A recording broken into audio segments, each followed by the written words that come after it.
Hello বন্ধুরা, প্রিয়া ইপসা কিচেনে তোমাদের সবাইকে স্বাগত। আজকে তোমাদের সাথে শেয়ার করছি ট্যাংরা মাছের ঝোল। আমি বাড়িতে কিভাবে মূলো বেগুন দিয়ে ট্যাংরা মাছের ঝোল বানিয়ে থাকি সেটাই ভিডিওর মাধ্যমে শেয়ার করলাম। রেসিপিটা ভালো লাগলে প্লিজ আমার চ্যানেলটিকে লাইক, কমেন্ট ও সাবস্ক্রাইব করে দিও।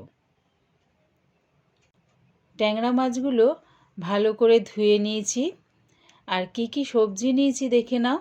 নিয়েছি বেগুনগুলো এরকম লম্বা লম্বা টুকরো করে কেটে নিয়েছি। নিয়েছি মূলোগুলোও দেখো সরু সরু লম্বা করে কেটে নিয়েছি। আলুগুলো আমি সরু সরু লম্বা লম্বা করে কেটে নিয়েছি। এই সবজিগুলো সব কেটে ভালো করে ধুয়ে নিয়েছি।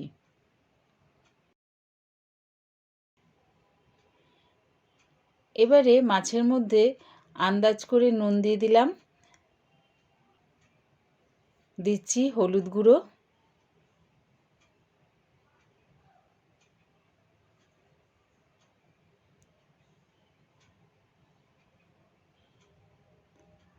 আর দিলাম 2 চামচ সর্ষের তেল। তেলটা দিলে কি হবে, ট্যাংরা মাছ প্রচণ্ড পরিমাণে ফাটে, তাই তেলটা দিলে মাছটা একটু কমই ফাটবে।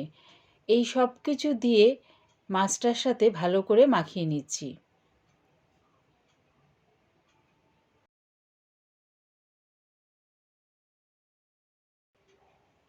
মাছটা আমার মাখানো হয়ে গেছে। এবারে গ্যাসটা হাই ফ্লেমে করে কড়াটা বসিয়ে দিয়েছি। বেশ খানিকটা তেল দিয়ে দিলাম। তেলটা গরম হয়ে গেলে কড়ার চারপাশটা এরকম খুন্তি দিয়ে ভালো করে মাখিয়ে নিচ্ছি। মাখিয়ে নিলে কি হবে, মাছটা কড়ার মধ্যে লেগে যাবে না। তেলটা গরম হয়ে গেছে, এবারে মাছগুলো দিয়ে দিলাম।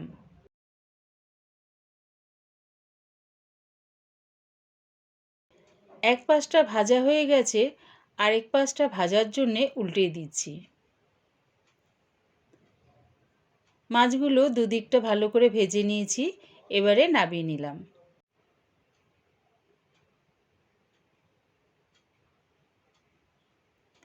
আবারও একইভাবে মাছগুলো দিয়ে দিচ্ছি।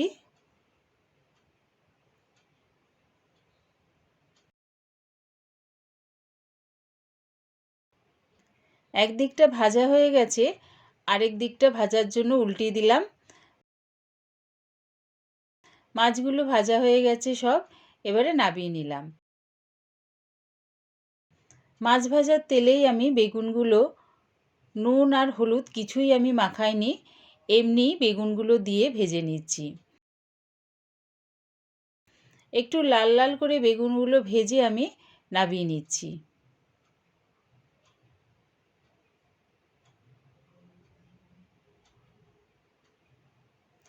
ওই তেলে দিয়ে দিচ্ছি 1/2 চামচ কালো জিরে। ফোড়নের থেকে যখন সুন্দর একটা গন্ধ বেরোবে তখন দিয়ে দেব একটা বড় সাইজের পেঁয়াজ কুচিয়ে রেখেছি, সেটা দিয়ে দিলাম। পেঁয়াজটা দিয়ে একটু নাড়িয়ে চাড়িয়ে নিচ্ছি। এবারে দিয়ে দিচ্ছি আলুগুলো।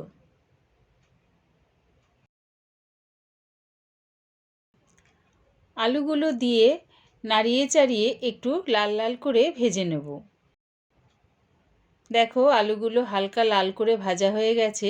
এবারে দিয়ে দিলাম মূলোগুলো দিয়েও তেলের সাথে ভালো করে মিশিয়ে নিচ্ছি নাড়িয়ে চাড়িয়ে।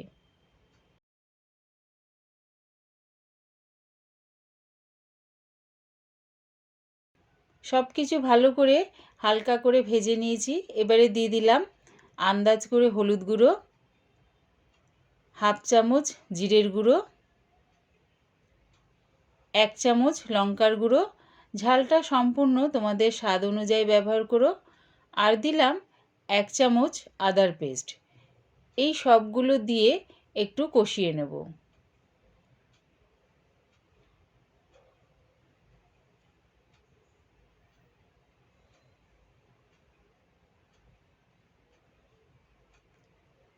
এবারে দিয়ে দিলাম স্বাদ অনুযায়ী নুন, আর দিচ্ছি সামান্য একটু জল।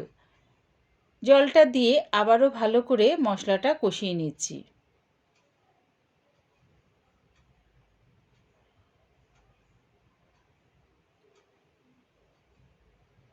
একটা বড় সাইজের টমেটো পেস্ট করে রেখেছি, সেটা দিয়ে দিলাম।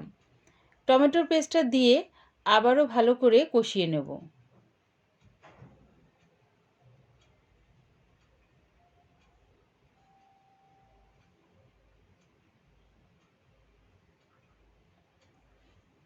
দেখো মশলাটা ভালো করে কষানো হয়ে গেছে, তেলটাও ছেড়ে দিয়েছে। এবারে সব সবজি সেদ্ধ হওয়ার মতন বেশ খানিকটা জল দিয়ে দিলাম।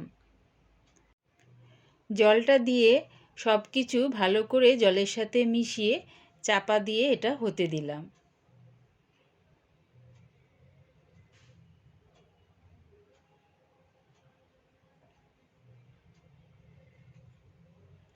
প্রায় 20 মিনিটের পর চাপাটা খুলে দেখে নিচ্ছি।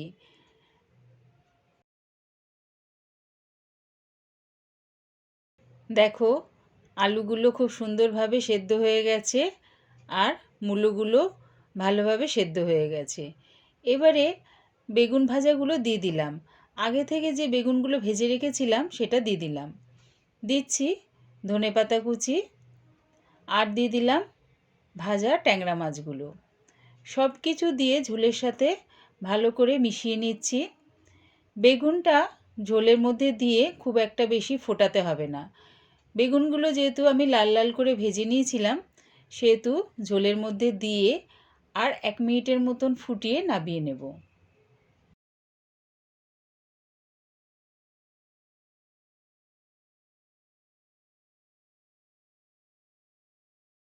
রেডি হয়ে গেছে আমার মূলো বেগুন দিয়ে ট্যাংরা মাছের ঝোল। আমার এই মূলো বেগুন দিয়ে ট্যাংরা মাছের ঝোল রেসিপিটা পুরো দেখার জন্যে প্রিয়া ইপসা কিচেনের থেকে তোমাদের সবাইকে অনেক ভালোবাসা রইল। আমার মতন করে বাড়িতে বানিয়ে দেখো। আশা করছি এই মূলো বেগুন দিয়ে ট্যাংরা মাছের ঝোল প্রত্যেকের খুব ভালো লাগবে। রেসিপিটা ভালো লাগলে প্লিজ আমার চ্যানেলটিকে সাবস্ক্রাইব করে দিও।